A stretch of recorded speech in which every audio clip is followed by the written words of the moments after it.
Oh, I'm sorry you got all tangled up in the rope. Well, I am rather helpless.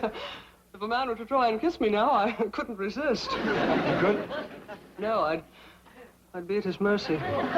Don't worry about that. Ain't no man gonna kiss you while I'm here. Jethro, you are like a magnificent skyscraper with an uncompleted penthouse. Thank you. Oh, that reminds me, Dr. Twombly is most anxious to see you again. Well, I'm anxious to see him, too. He never did give me my certificate of health for school. Well, Dr. Twombly is not an internist or diagnostician. He works in the field of psychiatry. Well, as soon as he gets done working in that field and gets back to his office, I sure would like to see him. Well, I'm in his office now, but what I want to explain is... I better hustle down there right now. Miss Potts says without I have a doctor's certificate, I can't graduate into the 6th grade.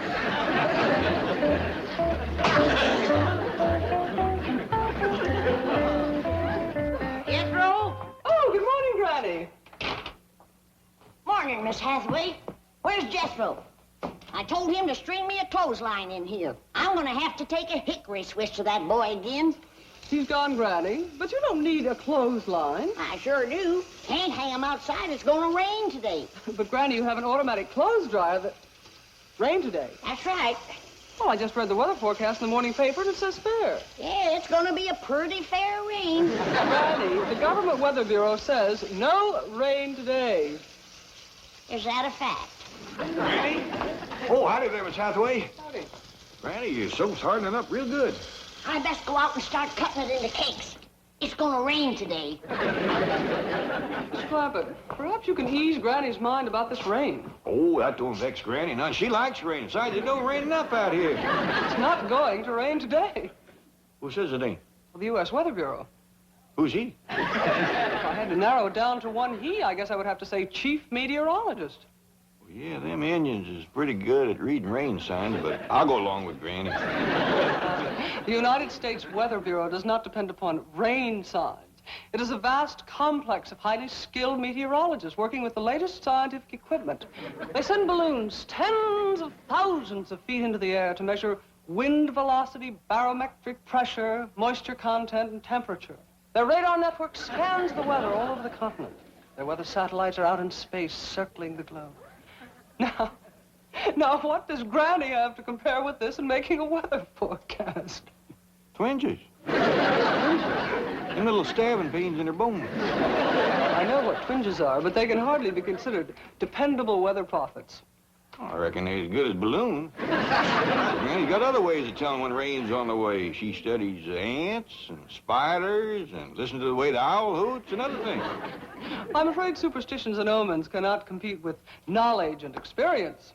Well, I'm glad you're coming around to our way of thinking. Where's Jethro? Granny's gonna want him to tote that soap in before it rains. He's gone to Dr. Twombly's office. Good. He's gonna need that health certificate at school. I've got to have it before I can graduate to 5th grade. You're in the 5th grade? Yes, sir. Fixing to scoot right on up into the 6th quick as you can give me my certificate of health. Jethro, a simple physical examination's no problem. I want to explore your mental capacity, your cerebral region. Should I take off my shirt? No. That won't be necessary. Just make yourself comfortable on the couch over there. Well, what did you do to your thumb? Oh, I have a patient who thinks he's a dog.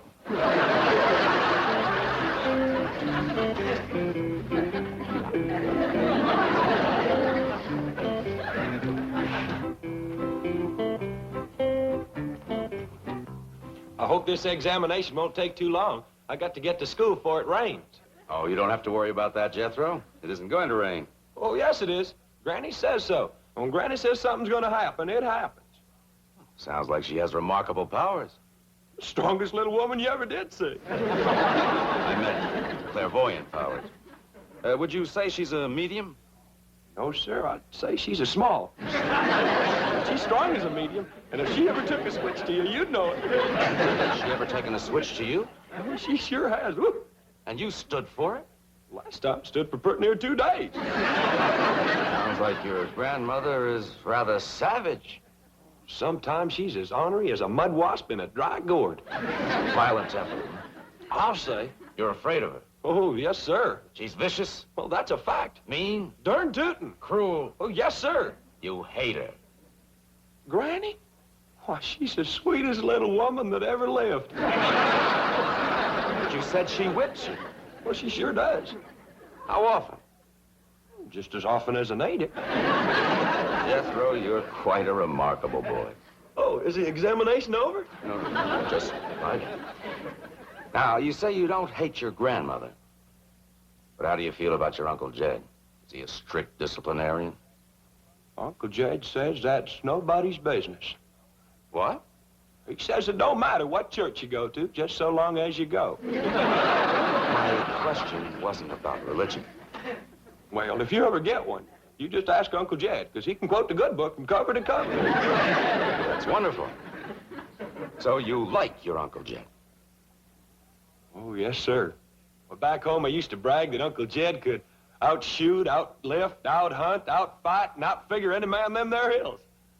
I see. Back home, you were proud of him, Oh, yes, sir. But now that you're in Beverly Hills, surrounded by well-educated, well-dressed, sophisticated, important, and successful men, you still brag about him? No, sir, I don't. Uh-huh. Why not? Uncle Jed says it's sinful to shame these puny little city fellers.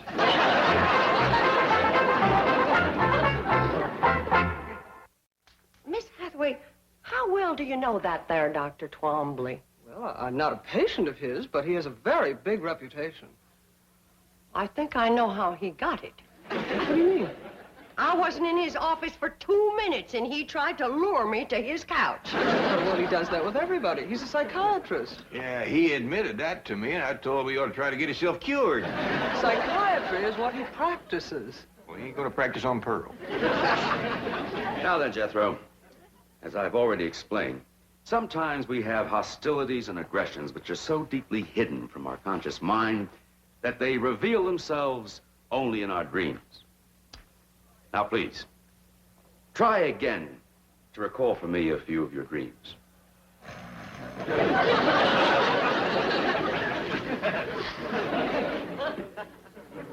Jethro. I want you to tell me about your dreams.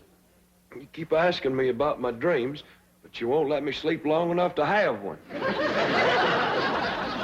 Let's forget about the dreams and go back to your conscious relationship with your family. Now, we've established that you love your mother, adore your grandmother, and worship your Uncle Jed.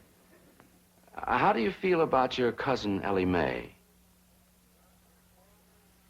Dr. Twombly, there is times when I'd like to whoop the tar out of that girl. And just when is that? When she whoops the tar out of me. What do you mean? Well, she's all the time wrestling me down, getting a toehold or an arm lock on me. I'm that smart. You mean to tell me that that beautiful and fragile-looking girl can engage you in combat and emerge victorious? No, sir. But she can whoop the tar out of me wrestling. And that makes you angry. You bet. You want revenge. Yes, sir. She disgraces you. Yes, sir. Shames you. Yes, sir. And you hate her. Ellie Mae? Well, shucks, no. I'd cut off my right arm for her. Jethro, don't you hate anybody? Well, I'm commencing to get a mite put out with you for not giving me my certificate of health. All right, Jethro. You take this note to Dr. Wilson across the hall, and he'll give you your certificate for school. Thank you. Oh, howdy, Mr. Drysdale. Well, Jethro, hello. You going in to see Dr. Twombly? Briefly, yes. Do you hate your mother? No. Well, don't tell the doctor. Seems to disappoint him something awful.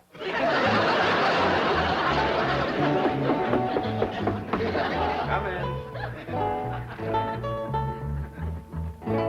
Hello, Gene. Oh, Milburn. Oh, biting nails again? Your wife was scheduled for this hour. Yes, I know. She just called me from the beauty parlor. She's running a little late there and felt she needed that more than this. And I have to agree. Your wife's doing fine. She's greatly improved. Oh, really? You know, it's hard to believe that once she was worse than she is now. Oh, I'm greatly indebted to both of you for putting me in contact with that wonderful Clampett family. Fascinating, aren't they? Remarkable. Jethro is the most uncomplicated teenager I've ever met. Yeah, the whole family's uncomplicated. Happy as hogs in a mud waller. You are close to them. I'm proud of it. You're just the man to get me back in their good graces. Oh, what happened? Jethro's mother misunderstood my invitation to the couch. I'm persona non grata. You just come with me. I can fix that. Wonderful. I'm especially anxious to question Granny. That little woman is a walking encyclopedia of mountain medicine, superstition, and phenomena. She absolutely fascinates me. Maybe I ought to ride into town with them and stop off at Dr. Twombly's office. See what's happened with Jethro. Pearl, don't throw yourself at that goomer doctor. Oh, he ain't no goomer doctor. Well, he ain't a regular doctor. I asked him. I says, how do you cure warts? And he commences giving me a lot of talk about a electric needle. Right quick, I says, how are you gonna thread it? With baling wire? He had no answer for that one. Maybe he ain't just the best doctor that ever come along, but I kind of like him. Well, I still say don't throw yourself at him, Pearl. If you want to see him, I'll conjure him over here. How? My love charm. I got him all wound up. All it needs is a little starting powder and you to say the magic words. Granny, I don't hold with conjures and love charms. Pearl, with your boy in a Beverly Hills school, why do you want to stay so ignorant? I don't use this kind of stuff in Beverly Hills. That's why it's so powerful out here. They don't know how to fight it. Open the pouch a mite, and I'll sift in a little starting powder, and then you hold it to your heart, and you say the magic words. Granny, I don't know how to do it. I'll show you. Now you watch. Darling, darling, my true love, come a-swooping like a dove. Oh, Granny! Granny! There's somebody here to see you. Granny, I couldn't wait to see you again. Great cows and gnats, I conjured them for myself. Get away from me, it's Pearl you want, not me. Toads and buzzards, bats so mean, switch the spell to Pearl Bodine. Get away from me, you hear me? Stay away from me, you stay away from me.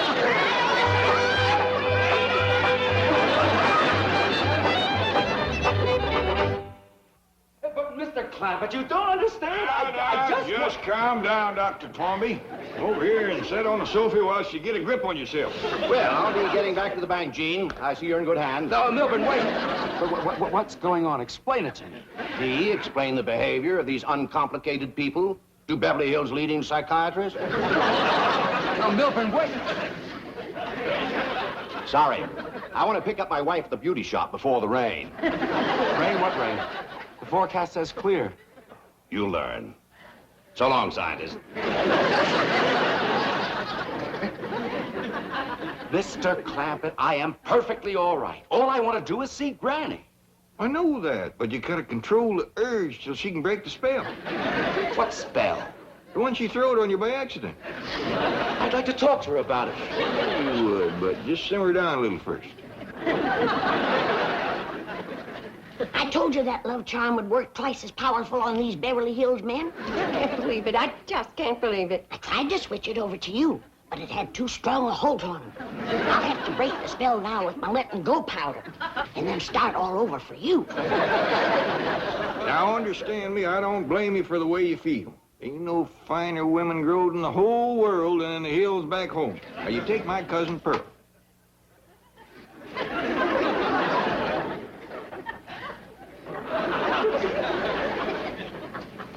Powder, powder, white as snow, make the spell of love let go. The spell is broke, Jed. You can let him go now. Oh, Granny, wait, what did you do to me? Come back. I want to talk to you. Granny, please. Granny, looks like the spell ain't broken.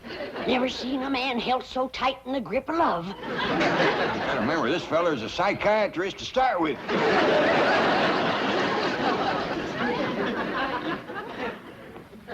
Now stay right where you are, Doctor. I'll bring Granny in to see you just like I promised, and Pearl, too.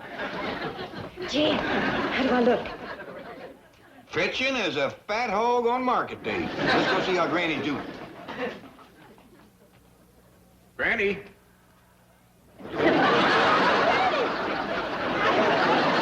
Doggy, you'd scare away vultures. I do appreciate this, Granny. Me too. Come on. I'm glad to get shit of the rascal. Why, they must be 30, 40 years difference in our ages. At least. I'm not about to get mixed up in one of them May and December courtships. Here they are. Bonjour, Monsieur Doctor.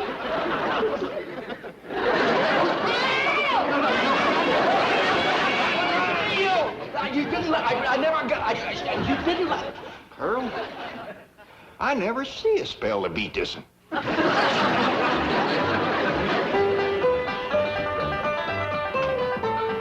got him settled down. I think I found his weak spot, Pearl. What's that? He's mighty fond of music. Come on in, yodel for him. Jed, I just can't bust out yodeling for no reason. Well, don't worry. I'll lead you into it real natural. Well, I just hope it helps to get his mind off Granny. Me too, Pearl. I'm getting awful tired of that young feller chasing me. Why, there must be 20 years difference in our ages. At least. Come on, Pearl. By dingy's daisy, it was your love charm that got him started. But maybe it's your own charm that keeps him going. Oh, say, Dr. Twombly, did I ever tell you about my cousin Pearl here being an extra fine cook and housekeeper? Yes, you did. Did I tell you about her dressmaking? Yes? Sock darning and shirt mending? Yes. Well, speaking of yodeling, at least, Pearl.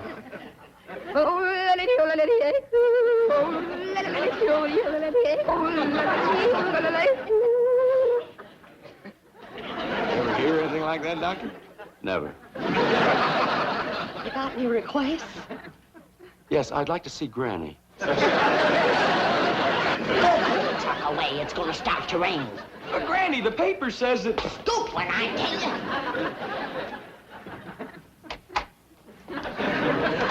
Did I hear Jeff...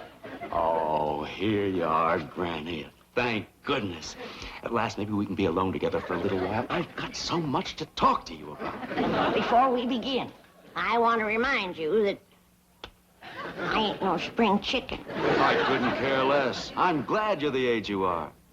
Well, you ain't exactly just hatched out of the egg yourself. So much the better. Gives us more in common. Well, as long as you got your eyes wide open, let's go into the parlor. No, wait. I've got a better idea. We'll only be interrupted in there. My car's out front. We'll go for a drive. We can talk much better that way. Is that your car out front with no top on it? Yes, I always take the top off this time of the year. Well, we can't go driving because it's going to start to rain. No, it isn't. No, I say it is. But I heard the news on the way over. The weather forecast is for clear skies. What time is it? A little before 3. It's going to start to shower any minute. No, it isn't. No, I say it is. What makes you think so? I've been reading the signs. What signs? The way the ants is banking the dirt up in front of their holes. And the owl is hooting close to the house during the day. Fascinating. Come on. You can tell me all about it while we drive around. I told you I ain't going driving in the rain. But, Granny, it isn't going to rain. You are the muliest goomer of a doctor I ever did see. Come on. Come on, Granny, help me coming. I knew this would happen if we stayed here. Leave him be, Jed. We's old enough to know what we's doing. Besides, he's got to get his car under cover before the rain hits. It isn't going to rain. Now, look, let me show you. Look. Did you ever see such a clear blue sky, such a... What's that black thing? That's a rain cloud. My doggy, Granny, you hit it right on the nose. Oh, my God!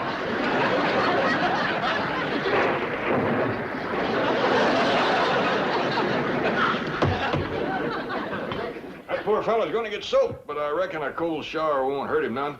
Might even broke the love spell you throw it on him, Granny. Oh, I don't care about that no more.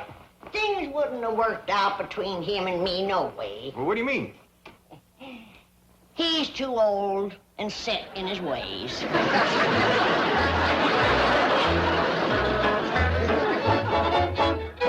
And now back to your regularly scheduled program.